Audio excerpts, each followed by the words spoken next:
இடஒதுக்கீட்டுல அந்த 21 குடும்பங்களுக்கு பாமக என்ன செய்யுது? நாங்க எங்க ஆட்சியில 3000 கொடுத்தோம். அதாவது நாங்க இது வரைக்கும் அதிகாரத்துல வரல.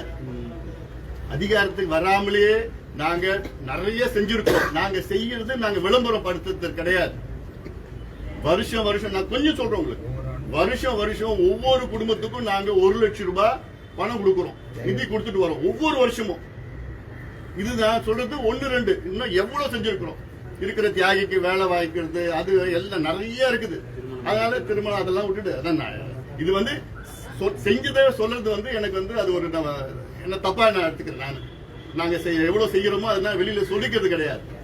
எவ்வளவு நாங்க செஞ்சிருக்கிறோம். நாங்க எங்களுக்கு அதிகாரம் இல்லாம நீங்க என்ன செஞ்சீங்க? 3000 ரூபாய் பென்ஷன் கொடுத்துட்டீங்களா? 3000 ரூபாய் எத்தனை பேர் பிரிச்சுப்பாங்க?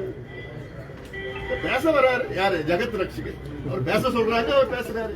அவர் என்ன பண்ணாரு?